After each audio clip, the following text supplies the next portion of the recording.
Boa noite, pessoal. Na aula de hoje eu optei por trabalhar diretamente num Jupyter Notebook, não dentro do Jupyter Lab, mas dentro do Google Colab. Ah, então, o que vocês estão vendo aqui é o que a gente mostrou na aula passada, mostrou como acessar. E aqui eu tenho basicamente um script Python que vai passar pelos tipos básicos, pelos conceitos iniciais da linguagem, passo a passo. E ao mesmo tempo vocês vão se ambientando com o uso do Google Colab em si. Eu vou minimizar, limpar o máximo da tela aqui, de minimizar os comandos para que fique básico, o mínimo que a gente precisa. Mas justamente tudo isso eu espero que vocês, com o tempo, com o uso não só do Google Colab, como do Jupyter Lab, vão se acostumando das possibilidades que existem na ferramenta.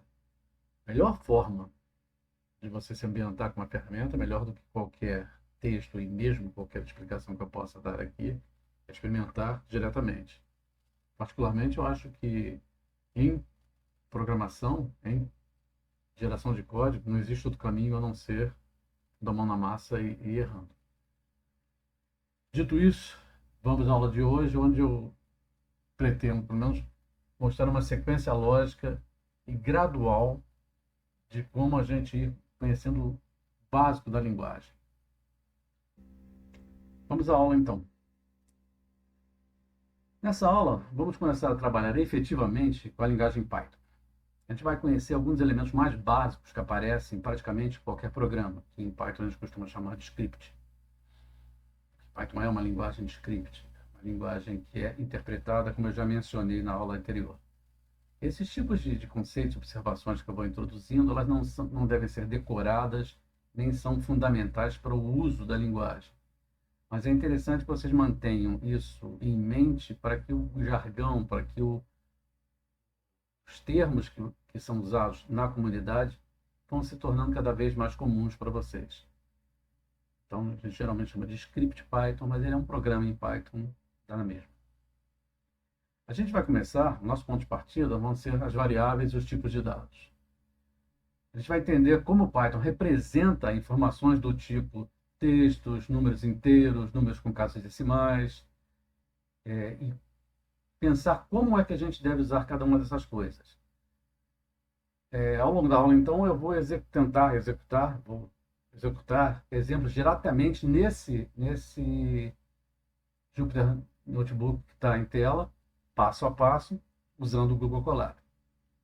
Posteriormente, eu vou disponibilizar no Moodle o script para que vocês possam analisar depois da aula, se quiserem.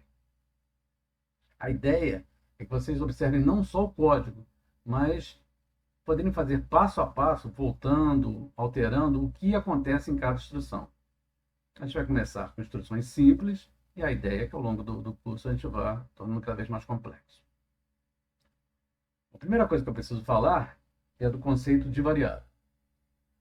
Uma variável pode ser entendida inicialmente como um nome que a gente utiliza para fazer referência a um determinado valor dentro de um programa.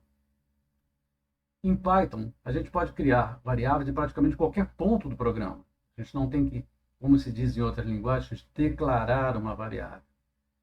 Em outras linguagens que já usou, você tem um ponto que, assim como você faz uma receita de culinária, você tem que dizer os ingredientes que você vai usar. Você tem que avisar de antemão que variáveis você vai usar. Python não necessita dessa etapa. Você pode, em qualquer ponto, fazer referência a uma variável. Então, é isso que eu quero dizer que essas variáveis podem ser criadas praticamente em qualquer ponto do programa. As exceções vão aparecer ao longo do curso. E uma característica que chama atenção na linguagem é que a gente não precisa dizer antecipadamente o tipo desta variável. Se variável é o lugar onde eu guardo um valor, se fosse uma caixa com um nome, o tipo da variável é, como a ideia indica, o jeito, o aspecto, os detalhes, o tipo daquilo que está dentro da variável. Então, nós temos tipos clássicos, como tipos inteiros, coisas que você pode, por exemplo, contar nos dedos, né? Tipos reais, ou seja, tipos fracionários, tipo com vírgula, com ponto e vírgula, textos ou frases, que geralmente a gente chama de string, e letras simples, que a gente chama de char. Esses são os básicos de qualquer linguagem e, obviamente, estão em Python também. Chamamos de integer para os números inteiros, float para os números com parte decimal, string para frases, como está aqui na tela. Quando a gente dá um valor, um nome para uma variável, a gente simplesmente diz que ela existe. Mas, em algum momento, eu vou ter que colocar algum valor nessa variável. A gente diz que ele está instanciando essa variável. A gente está dando, como eu já disse, um valor para ela. Então, por exemplo, nessa primeira célula, lembre-se da aula passada que eu falei que os notebooks estão separados por células, que podem ser de código, como essa aqui, está aqui, onde está o cursor, que tem um botão de play. E células como essa aqui de cima, de texto, onde simplesmente eu botei um título instanciando variáveis. Eu posso editar isso a hora que eu quiser. Então, a primeira célula aqui é de código. E o que esse código está fazendo? Eu puxei uma variável chamada nome e atribuí uma frase, uma string, que a gente diz, a essa variável. Eu disse o tipo dessa variável? Não disse. Eu não disse que nome é uma string, mas automaticamente o interpretador já sabe que vai ser uma string pelo tipo de coisa que eu estou colocando. A segunda variável que eu coloquei chama-se idade, esse é o nome da variável. O conteúdo dela vai ser 11. Eu disse que é um inteiro, eu não disse que é um inteiro, mas automaticamente a variável assume um valor inteiro. Então, neste momento, nome é uma string, neste momento, idade é um inteiro, e neste momento, eu não tinha falado ainda, peso é um valor real, ou como a gente diz, um valor float. Por quê? Porque eu atribuí um valor aqui com vírgula. Se eu executar essa célula, essas variáveis vão receber na memória do computador esses valores. E não vai acontecer nada em tela, porque eu não estou mandando que aconteça nada, eu só estou atribuindo valores, só estou instanciando variáveis. Então, rodei aqui. Notem, cliquei no play, aqui do lado um check verde e um tempo de execução que é tão pequeno aqui que ainda está em zero, vocês têm fração de segundo. Então, isso aqui indica que esta célula, a primeira célula desse script foi executada. Ah, mas não apareceu nada na tela. Exatamente, não apareceu nada na tela porque eu simplesmente carreguei, instanciei, vários termos, a variável nome com Harry Potter, a idade com 11 e o peso com 35,5. Ah, mas eu quero agora saber se lá dentro mesmo tem esse valor. Existem várias formas de fazer isso. Vamos primeiro para o mais simples. Nessa segunda célula de código, eu simplesmente faço menção à variável. Só fiz uma menção, só escrevi o nome da variável, a variável nome. Se eu der um play aqui, a resposta do script é mostrar o que está lá dentro. Então, esse é um jeito simples de eu ver o que está dando uma variável, simplesmente fazer uma menção ao nome da variável. Mesma coisa em idade, 11. Mesma coisa em peso, 35,5. Notem que aqui à esquerda todos estão verdes com 0 segundo. Vou fazer um intervalo aqui, então, não na aula, mas para chamar a atenção do seguinte. Notem uma das coisas interessantes, uma das vantagens de se usar um notebook em vez de usar como é possível, e é muito comum, mas em outros objetivos, as vantagens de se usar um notebook Jupyter. Eu posso executar cada célula dessa na ordem que eu quiser. E uma vez que eu executei uma célula, eu não preciso voltar. Eu posso fazer uma outra coisa aqui embaixo, já sabendo que ela foi executada. Eu posso quebrar a sequência de execução do script. Isso dá certas vantagens justamente naquilo que é o ponto forte de se usar um Jupyter Notebook, no caso aqui dentro do Google Colab, em vez de um script inteiro, como nós vamos usar em outras partes do curso, de uma vez só. Então, pela primeira vez, eu vou chamar a atenção para o uso das ferramentas. Os notebooks, em geral, são usados em etapas em que você está experimentando um código. Você está testando uma ideia. Ele não está ainda colocando aquilo para funcionar, não está entregando aquilo para que ela gere um programa definitivo. Isso é mais comum de acontecer em scripts prontos, não em notebooks. Essa é uma primeira menção que eu faço, que eu acredito que vai ficando claro à medida que vocês usem as duas formas. Tanto os scripts rodados de uma vez só, quanto os scripts rodados em pedaços, como são essas células. Notem que, no extremo, eu posso colocar uma célula enorme, tantas linhas quanto eu quiser, e ela se transforma uma célula num grande script. Mas esse não é o objetivo de um notebook. Isso foi um parênteses. Vamos voltar para as nossas variáveis. Então, de novo, criei 3 variáveis, atribuí valores e vi que os valores estão lá dentro, conforme eu esperava. Então, essa forma de ver qual é o valor é simplesmente fazer uma menção ao nome da variável. Não é a mais... Ela é usada, mas a mais comum e a mais... não vou dizer a mais correta, mas a mais tradicional é você usar uma função que é a função print. Vou aproveitar para mostrar outra coisa. Toda vez que você estiver dentro de um notebook, você colocar o cursor sobre a função, um help vai aparecer na tela. Então, essas janelas que ficam aparecendo de vez em quando podem até perturbar a visão, mas o objetivo é passar informação para o usuário. Então, notem, por exemplo, que o que está em cima do nome da função agora é uma explicação do que eu posso fazer quando eu escrevo print. Não vou entrar nos detalhes ali, basicamente vou dizer que a função print mostra dentro da célula aquilo que está dentro do parênteses. Então, aqui eu vou pedir print, o valor de nome, e embaixo, como vocês podem ver, eu posso pedir para, como a gente diz, printar várias vezes, vários tipos de vários valores de variável. Se eu executar essa célula, eu vou ter um efeito similar ao de cima. Executando aqui, o que acontece? O primeiro print tem como resultado a mesma coisa que foi a menção do nome, conteúdo. O segundo print, nome, idade e peso, os valores de nome, idade e peso separados por espaço em branco.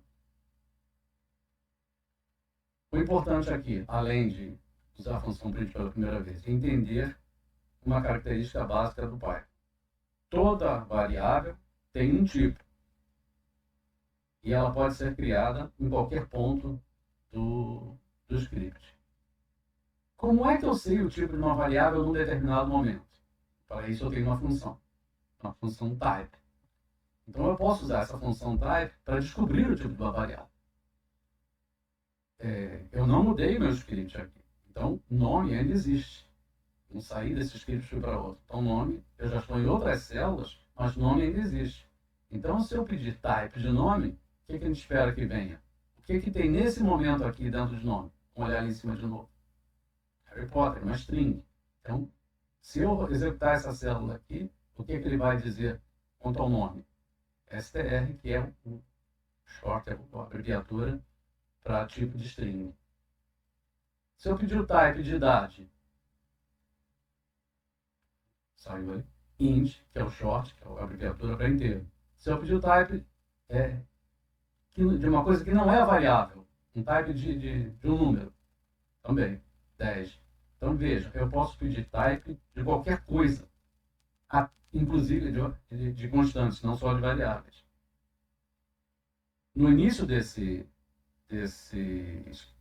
script Python, estava anotado uma palavra que talvez não seja comum para todos ainda, mas por que eu posso fazer isso? Por que eu posso pedir um tipo de um número e ele pegar esse valor e dar como int?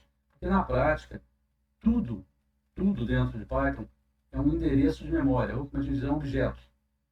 Então, esse endereço pode ser interpretado da forma que eu quiser. Então, na medida que eu escrevo 10, esse endereço é marcado como inteiro. Em determinado tempo do script, eu posso mudar esse endereço e colocar ele dentro de uma letra. A partir desse momento, ele vai ser interpretado como uma string ou como um char. Então, variáveis em Python, todas têm um tipo, mas em qualquer momento do script ela pode mudar de um tipo para o outro. Isso é uma característica da linguagem. Como é que eu sei, num determinado momento, qual é o tipo da variável, caso eu precise? Eu posso usar a função type para descobrir esse tipo, como foi mostrado aqui. Nome é uma string, idade é um int, o número 10 é um int e peso, que é que a gente espera que apareça. É um float, que é o termo em Python para número real. Da mesma forma, se eu escrever um número que tem vírgula, no caso ponto, que é o formato usado no Python, qual é o tipo esperado aqui? Também float. Notem a diferença, então, que 10 sem ponto é um inteiro, 10 com um ponto é um float. Então, daqui, eu espero que vocês tenham visto como é que Python trata o conceito de variável, simplesmente dando o nome e criando em qualquer ponto, e o tipo dessa variável, que é assumido dependendo do valor que eu coloquei lá dentro. Isso é automático. Isso simplifica muito a criação de variáveis e o manuseio de valores dentro do script. Eu não preciso ficar dizendo de antemão o programa, como é comum em outras linguagens, tudo que eu vou usar. Para fechar essa ideia de que é tudo um objeto, como eu falei, para eu saber tudo que eu posso fazer com esse tipo, existe uma função. Depois a gente volta para o conceito de função, mas por enquanto vamos aceitar a palavra. Type é uma função. Existe uma outra função chamada dir. Dir me dá todos os métodos ligados a um objeto. No fim do curso, eu serei mais detalhista em relação ao que quer dizer um objeto e um método. Por enquanto, vamos pensar que um objeto é, como o nome indica, uma coisa, uma entidade que eu tenho dentro da memória do computador.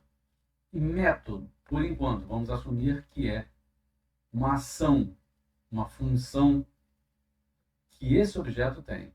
Então, se eu pedir dir de uma variável, o resultado vai dizer tudo que eu posso fazer, fazer em relação àquela variável. Esses nomes aqui estão associados, olha quanta coisa, a tudo que eu posso fazer com uma string. Então, se eu colocar nome, e aí eu preciso ligar a variável a essa função, a esse método, e para ligar eu uso um operador chamado ponto. Então, se eu ligar através de um ponto, nome, com qualquer dessas coisas que saem aqui do dir, eu tenho um determinado efeito sobre essa string. Que efeito é esse? Eu tenho que ir no manual. Lembre-se que agora há pouco, quando eu coloquei o cursor em cima do print, ele explicou tudo que o print fazia. Da mesma forma, se eu colocar o ponto e usar, por exemplo, capitalize, ele vai me explicar que ele vai transformar aquela string em letra maiúscula. Isso é muito útil para, ao longo do script, quando eu não sei exatamente o que eu posso fazer com aquela variável, eu possa perguntar as minhas possibilidades. Isso é para reforçar a ideia de tipo e variável. E, por enquanto, vamos aceitando esses termos de método e objeto. E aqui está o resumo do que eu acabei de dizer. Esses métodos são acessados usando objeto.método. Vamos fazer exatamente o que eu referi acima. Então, vamos rodar essa célula aqui, que tem só a menção à variável nome. O que a gente viu agora há pouco? Uma menção à variável mostra o valor que está dentro da variável. Nome. Tira ali, então. Ainda está com Harry Potter lá dentro, porque ninguém mudou. Então, continua. Ali eu usei o capitalize, mas aqui eu vou usar o upper. Aí, o que faz o upper? Cursor em cima. O meu ambiente está em inglês. Retorna uma cópia da string convertida para maiúsculo. Então, o que eu espero que aconteça aqui? Que o que está no conteúdo seja mostrado na tela em maiúsculo. Assim, note, eu não alterei o conteúdo, ele continua em minúscula. O que eu fiz aqui foi me mostre o conteúdo daquela variável, que eu não sei como está, pode estar em maiúscula, pode estar em minúscula, me mostre agora em maiúscula. Foi o que este método fez em relação a essa variável. Ao longo de todos os scripts, a gente vai ver coisas que são nomes de variáveis ligadas por ponto a outras, me perdoem o termo, coisa, que na verdade são métodos. Isso vai ser muito comum. Então, esse comportamento aqui, vocês vão ver várias vezes. O que a gente vai estar fazendo? A gente vai estar pedindo para me mostrar, para usar o conteúdo daquela variável alterado por este método. Correto? Espero que já ficando claro até agora. Vamos fazer outro exemplo aqui. Vamos sair do Harry Potter, vamos para a Guerra nas Estrelas, para Star Wars. E vamos voltar ao print. Se eu pedir um print em uma variável, eu estou apresentando o primeiro conceito de operador de comparação para vocês. O que eu estou pedindo aqui? Duas coisas ao mesmo tempo. Esse operador in, esse comando in, está verificando se em nome existe look. Se em nome tivesse look, isso aqui ia ser true, ia ser verdadeiro. Como eu botei Harry Potter, isso aqui é falso. Vamos fazer uma experiência então. Vamos incluir aqui um código acima e vamos renomear o nome para Luke Skywalker. E vou executar. Até esse momento, o nome está com Harry Potter. Rodando agora, o que eu tenho em nome? Não sei, porque eu só fiz a atribuição. Vamos alterar essa célula, então. Vamos criar mais uma linha. Tá? E vamos pedir um print de nome. Ignorar ali enquanto isso. Vou rodar de novo. O que aconteceu? Era Harry Potter, agora é Luke Skywalker. Agora vamos rodar de novo essa célula que eu já tinha rodado e verificar se isso aqui mudou alguma coisa. Mudou. Porque agora você tem Luke dentro da string. Voltando atrás, então. Será comum eu ver variáveis modificadas por métodos. E será comum eu ter comandos, ou às vezes símbolos, que a gente chama de operadores, que fazem uma relação entre variáveis. Isso vai ser apresentado pouco a pouco. A gente viu uma primeira. Vamos ver um outro exemplo de método, que é muito usado, principalmente em ciência de dados, em algum determinado ponto.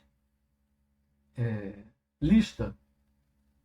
Existe lista? Não, por enquanto não. Eu vou criar essa lista aqui agora. Repetindo, criar uma variável em Python é muito fácil. Vou fazer a primeira referência à variável nesse momento. E vou iniciá-la. Esse operador aqui, a gente não deve... a gente pensa como igual, mas a gente deve mudar a cabeça da gente e pensar como recebe. Ou seja, o que está na direita vai passar para a esquerda. Então, lista, que está sendo criada agora, vai receber o que está na direita. E o que está na direita? Está aquela variável nome, alterada por uma outra função chamada split. O que faz a split? A split ela parte uma frase em seus pedaços e transforma isso numa outra estrutura que nós vamos voltar a ver, mas está sendo apresentada aqui, que é uma lista de variáveis. Notem o que acontece aqui quando eu rodo essa célula. Nessa célula não vai acontecer nada porque só tem a atribuição. Na célula de baixo, vamos fazer menção ao nome da variável e ela vai listar o que ela lá dentro. Então, a gente está sendo apresentado a uma outra forma muito usada em Python, e que eu voltarei com mais detalhes, que é uma lista de variáveis. O que aconteceu aqui? De onde saíram esses dois valores? Luke e Skywalker. Vieram daqui de cima, onde eu mudei o Harry Potter para Luke Skywalker. O que faz split, então? Split divide uma coisa só, uma frase, em em 2 valores. Isso é muito útil em manuseio de diversos tipos de arquivo. Mas, no momento, a gente não está interessado em como vai ser usado. Isso vai ficar para os outros professores. No momento, a gente está pensando em como o Python faz isso. Como é que eu escrevo isso em Python? Uma das formas que eu tenho é invocar métodos de string. Mas como é que eu sei mesmo todos os métodos? Eu posso, por exemplo, chamar a função dir. Eu posso ser a documentação do Python. Ou, o que é mais comum, com o uso, os mais comuns vão sendo os mais usados, vão ficando na memória. E split vai ser um que vai ser bem usado. Então, o que nós vimos até aqui? O que é uma variável? Qual é o tipo da sua variável? Existem métodos que podem modificar esses valores, e esses valores podem ser estruturas, primeira vez que está usando essa palavra, de outras variáveis, como essa aqui. Ó. Esse tipo lista aqui, na verdade, é uma união, é uma junção, é uma estrutura feita com duas strings. Então, isso aqui a gente chama lista de strings. Listas sempre vão aparecer com colchetes. Então o tipo disso aqui continua sendo string? Não. Luke é string, Skywalker é string. A lista, qual será o tipo? Vamos usar a função type. Espero que tadinho sair. Vocês são apresentados a um novo tipo, que é o tipo list. Vocês estão vendo que existem funções que são ligadas a determinados tipos de variáveis e podem mexer com o conteúdo dessas variáveis. A gente chama essas funções de métodos e no futuro a gente vai ver como é que a gente cria esses métodos. Mas por enquanto a gente vai usar o que já está definido. Mais um, por exemplo. O que tem nome? Se eu quiser, eu listo. Mas se não, como eu não mudei, ainda tem Luke Skywalker lá dentro. Então, se eu rodar aqui agora esse outro método, se eu quiser saber, eu tenho que ir lá na documentação, que faz, que é write-find, ele vai procurar se existe esse trecho, essa substring, dentro de nome. A resposta dela não é igual ao in, se tem ou não tem. Ela vai dar uma posição. De onde saiu esse 5? Esse 5 vem do fato de eu contar no elemento nome, não confunda com lista. Nome está lá em cima. Nome é tudo isso. Ele conta qual é a posição onde eu encontro o que eu pedi. Sky. Ele vem em nome, a variável se chama nome. O tipo é string. Toda string é sempre mostrada entre aspas duplas. Quando eu peço um find aqui dentro de uma substring, ele procura essa substring aqui dentro e vê. Está no primeiro? Não. No segundo? Não. No terceiro? Não. No quarto? Não. No quinto? Não. No sexto? Sim. Ué, então por que veio 5 ali? Porque toda coleção de valores em Python, e aliás em quase todas as linguagens, começa com 0. Então, em vez de fazer como eu falei, eu devia contar. Está na posição 0? Não. Está na posição 1? Não. Está na posição 2? Não. Está na posição 3? Não. 4? Não. 5? Então, essa está na posição 5. E aí ele me retorna a posição que ele achou aquela substring. Então, esse rfind, na verdade, é um método disponível nos tipos string para você achar um pedaço qualquer dentro dessa frase.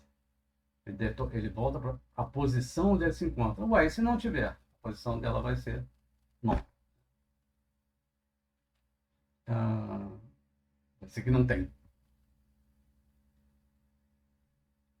Isso aqui só para conferir. Até agora a gente não modificou. Na verdade, modificou uma vez, quando passou de Harry Potter para Luke Skywalker. Mas depois disso, nunca mais mexeu. Então, o nome continua a mesma coisa. Então, nenhum desses métodos mexeu no conteúdo. Todos esses métodos mostraram o conteúdo de outra forma. Ok? E a gente fez atribuições para isso. Atribuições de variáveis, vamos voltar para o mundo Harry Potter agora. podem ser feitas por não só unicamente. Eu preciso fazer daquele jeito. Nome, recebe, lembre-se, igual não é igual, é recebe. Nome, recebe Luke, nome, recebe Harry, nome. Eu posso fazer atribuições múltiplas dessa, como está nessa célula. Então, eu vou passar aquelas três variáveis que, por acaso, a gente já usou, mas não necessariamente, eu podia estar criando elas aqui nesse momento. Nome, idade e peso, eu posso carregá-las as três de uma vez só. Se faltar alguma coisa aqui, pode haver erro, dependendo de como é que você fez o operador. Mas nesse ponto aqui, haverá erro. Então, se eu tenho três variáveis para a esquerda, eu tenho três valores para a direita. Então, quando eu executar essa célula aqui, não vai acontecer nada, porque só houve uma carga em memória de Dumbledore para nome, de 100 para idade, de 80,5 para peso. Será que isso aconteceu mesmo? Vamos dar um print.